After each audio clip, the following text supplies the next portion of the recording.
I was able to take a good look at myself, my habits during that depression season. This was 3 weeks long, and I felt like, what is happening to me?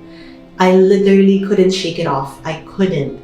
I found myself isolating, not wanting to go out with friends, even family. And that's when I know that something is up. It's when I don't even want to see my own family. I did not go to church for about 3 weeks, so I skipped 3 Sundays. I just didn't want to see people or talk to people or even tell people what's happening. And the most telling sign that something was up and something was wrong is that I stopped posting on social media.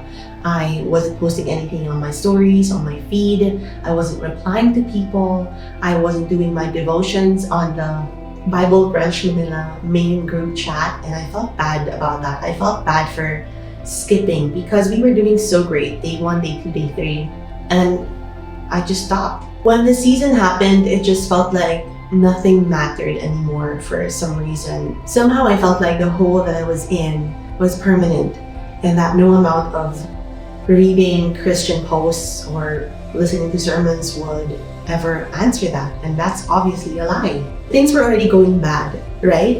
And instead of doubling down on my spiritual life, reading the Bible, listening to sermons, keeping close to Christian friends, instead of doing all of those things that we were told to do, I decided to isolate and keep my Bible closed. Exactly the opposite of what I should have done. It is exactly during moments of depression or moments that you feel very down and out and life is throwing every challenge it can throw at you. It is exactly during those moments that Satan is just lurking around, waiting for a moment to trigger you and waiting for you to spiral out of control. That is his main goal, to destroy you. He only seeks to steal, kill, and destroy. And it is exactly during those moments that we are also challenged to double down on what we should be doing, staying close to the Word, staying close to community, Christian community, fellowship, staying close to the Bible, the Word, prayer, worship. And there were pockets of moments in those 3 weeks that I thought to myself, I actually spoke to myself. I was like, what is happening? Girl, this is not you. What is happening to you? I examined what I was doing.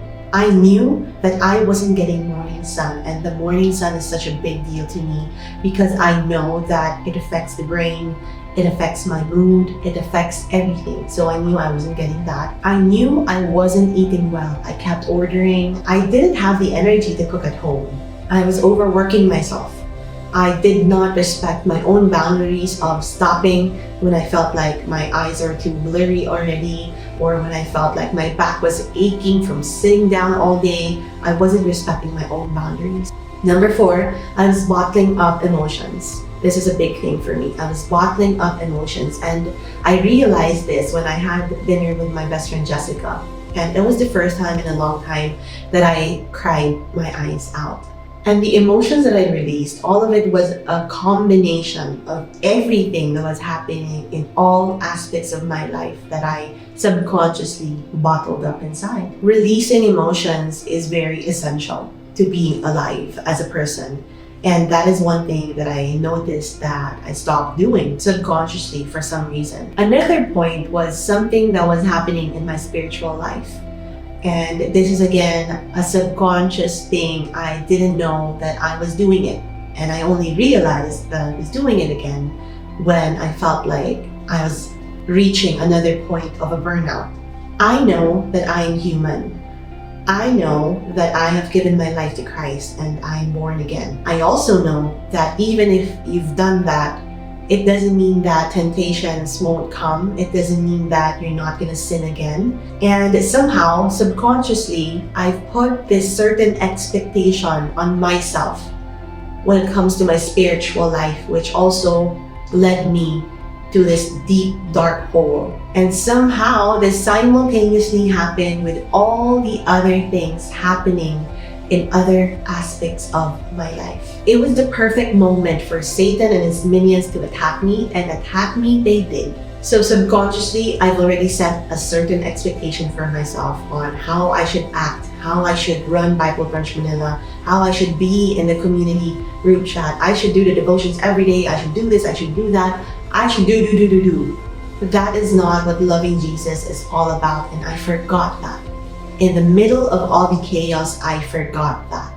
I also feel that there is this invisible magnetic pole, and that magnetic pole is something that makes you subconsciously want to do more, want to perform, want to just cross things off your checklist, even if you're running low, even if you're empty already. You keep wanting to do more until you can't anymore. Diba nga they said, you cannot pour from an empty well. And the day I stopped doing my devotions on the main group chat, I was just empty. I was super dry. I had nothing to give anymore. And then the thoughts started coming. You're not good enough. You shouldn't be doing Bible Brunch Manila as your ministry because you don't have this, you don't do that, blah, blah, blah. And then it just started coming, just punching me. And that made me spiral deeper.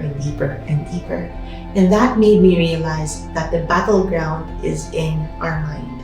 If you don't protect your mind, if you don't feed it with the stuff that it needs to be fed with, it's going to be difficult for you. It's going to be very difficult. And that was the case for me. I would log off work at 12 midnight, and that says a lot about me not respecting my boundaries and having a hard stop when the day is over, when the work day is over.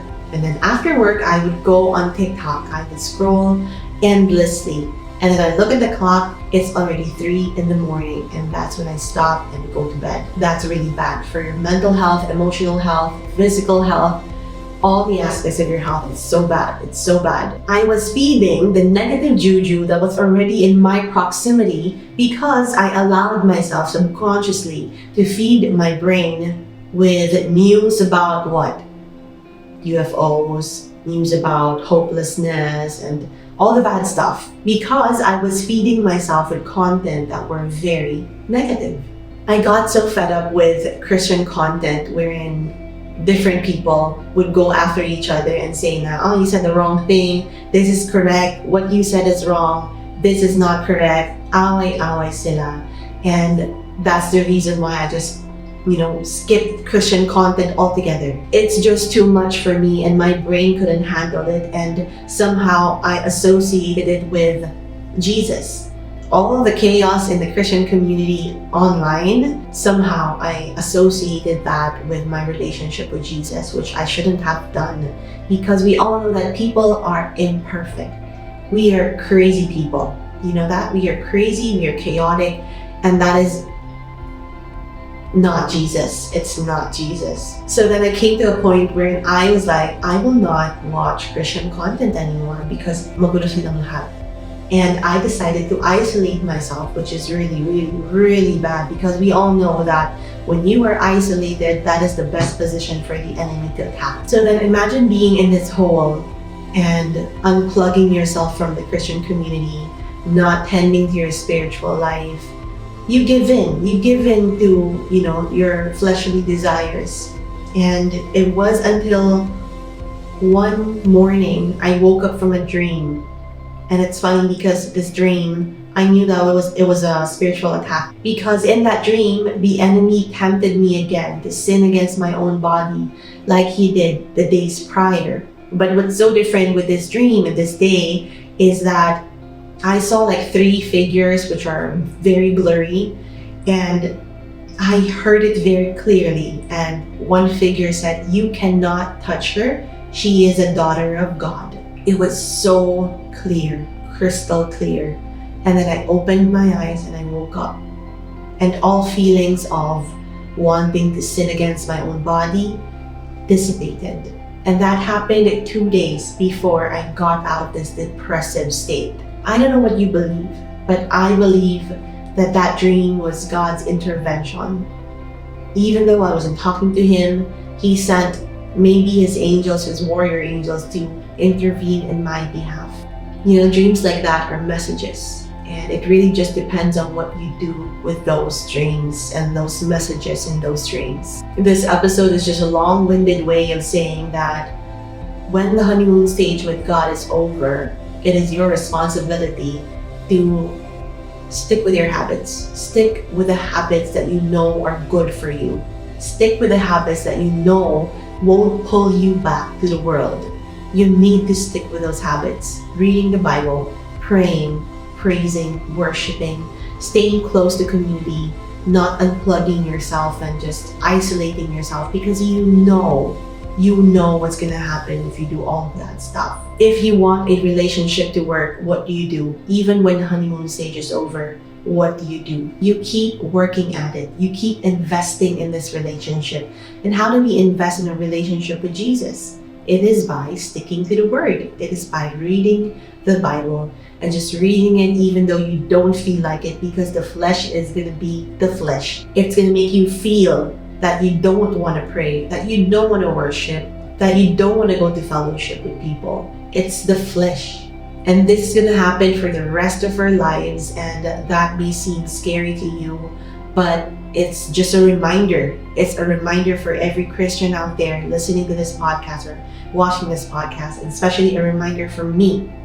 We know what we have to do. We have to put on the full armor of God.